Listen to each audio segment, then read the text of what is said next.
Ciao amici e amiche del segno del cancro, benvenuti, io sono Angela e questo è Exoteric. È così che mi trovate sui social.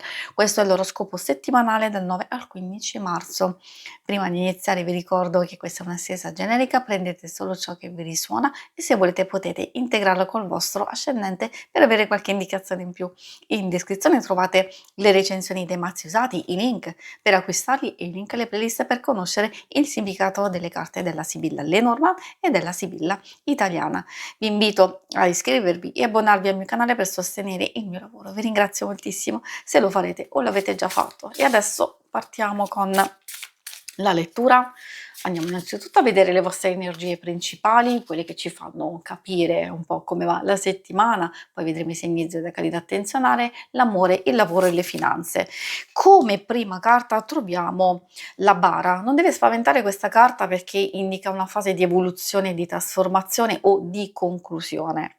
Magari c'è la fine di una situazione difficile oppure finalmente il vostro impegno, il vostro sacrificio trova frutti, nel senso prima di tutto come chiusura di questo ciclo e poi una fase di riposo, di evoluzione che vi può portare ad altre situazioni. Magari questa può indicare una fase di riflessione, di cura e attenzione soprattutto alle comunicazioni, alle cose che ci sono intorno a voi, o anche se state pensando magari di comunicare voi. A volte abbiamo delle idee, delle emozioni, delle sensazioni, delle cose che teniamo un po' per noi stessi, stiamo valutando, stiamo elaborando e stiamo cercando il momento giusto di comunicare, di dire. E infatti la lettera, in senso lato, parlando di comunicazioni, possono essere sia da ricevere sia da dare. E poi la chiave, molto interessante quindi vedere proprio questo passaggio in senso positivo di evoluzione, valutazione e poi apertura.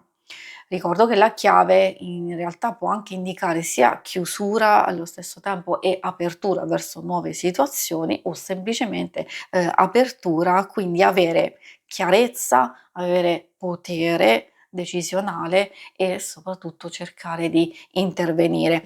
I segni zodiacali da attenzionare nella vostra settimana sono prima di tutto i segni di aria, gemelli, bilancia e acquario.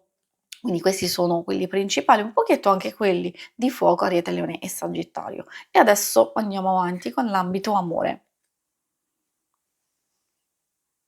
Ambito amore, coppia single, però ricordo che se, qualcuno non dovesse essere interessato, alcune cose possono riferirsi anche alle relazioni più importanti di amicizia e famiglia, quindi vediamo cosa vogliono dirvi. Troviamo il rododendro, spesso si riferisce purtroppo a una situazione, di freddezza, di, rigidità, di ostinazione, quindi magari ci sono alcuni, problemi, alcune cose che si sono aggravate, nel tempo o nel corso magari principalmente dell'ultimo periodo, e allora si fanno sentire. Ecco perché magari ci può essere la carta della bara. Ma cosa non vogliono dire queste effettivamente? Che o è arrivato diciamo il momento giusto di prendere in considerazione queste cose che si prolungano ormai da un po' di tempo per cercare di risolverle, perché altrimenti poi continueranno a ripetersi e forse a peggiorare. Magari appunto possono invece riferirsi a delle situazioni, che non stanno funzionando all'esterno e però vanno a creare conflitto all'interno della coppia. Infatti come vedete c'è distacco, c'è freddezza che può essere o la mancanza di voglia, diciamo di volontà di parlarne, di discutere, e quindi magari, contrariamente a questo forse può veramente arrivare un momento di apertura e di condivisione e magari, visto che c'è la carta lillà, può essere, come vi dicevo, proprio il momento giusto. È tutto da valutare perché ognuno di noi vive la propria situazione, voi sapete cosa state vivendo nella coppia o come vi dicevo con una persona importante, un'amicizia o famiglia e quindi di trovare il momento giusto di comunicare, di intervenire, di far sì che alcune cose possono essere finalmente sistemate per un nuovo inizio e una ripartenza. Energie molto complesse, è vero, dipende da quello che state vivendo. Per i single magari c'è l'opportunità di comprendere meglio alcune dinamiche del passato o che state vivendo in questo momento, c'è qualcosa che non vi soddisfa pienamente, cioè se c'è una frequentazione, allora magari il vostro intuito vi sta già dicendo che c'è qualcosa che non va e che deve essere sistemato adesso prima di procedere e andare avanti. Altrimenti, se non c'è nessuno, effettivamente questo di là può essere molto interessante perché porta una nuova emozione, un batticuore, scusate, una trepidazione che magari è legata a una nuova conoscenza oppure a una fase iniziale di una possibile storia.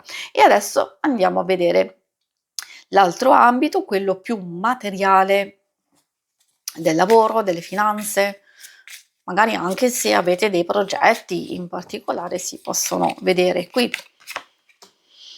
Prigione indica una fase di blocco e di incertezza. Spesso dipende da situazioni esterne o da persone che non vi permettono di agire in un certo modo, quindi perché effettivamente vi sentite bloccati. Può essere nel vostro ambiente lavorativo che magari volete svolgere, volete fare le cose in un certo modo e vi viene impedito, oppure siete in una fase di pausa, magari di riposo forzato.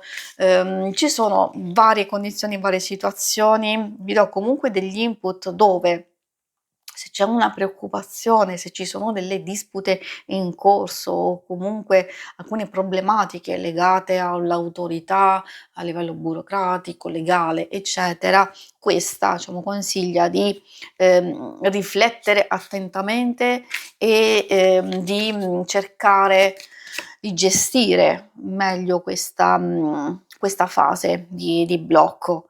Forse proprio per questo che ci sono comunicazioni, ci sono nuove possibilità, si può concludere magari proprio qualcosa che vi ha portato pesantezza, dolore, diciamo sacrificio, tanto impegno, magari riguardo il lavoro, ma come vi dicevo anche alcune cose che possono riguardare altre situazioni a livello legale, burocratico, diciamo, eccetera. Quindi voi sapete effettivamente che tipo di passaggio sta avvenendo. Nella peggiore delle ipotesi, la fine di un lavoro e quindi vi state portando nel cambiamento, oppure qualcosa a livello economico che è stato pesante da gestire, delle spese eccessive, oppure proprio stanchezza a livello psicologico, fisico, che si va a riflettere appunto nel nostro corpo e nella nostra anima, ahimè, e che quindi potremmo subire un rallentamento, come abbiamo visto un blocco. Qualsiasi situazione sia, effettivamente può esserci la fine, un miglioramento, un qualcosa che può portare nuovi sviluppi e soprattutto per chi è in cerca di lavoro c'è una fase che si va a concludere. In certo senso meglio perché se non ha funzionato è meglio che ci sia questo nuovo passaggio, quindi un cambiamento che vi aprirà a nuove situazioni molto più interessanti e stimolanti per voi. Si conclude qui la lettura, vi ringrazio per avermi seguita, se volete in alto a destra trovate il logo per iscrivervi al canale, mentre in basso trovate le schermate per vedere il vostro oroscopo mensile e lunare quindicinale. Alla prossima, vi auguro una buona settimana, ciao!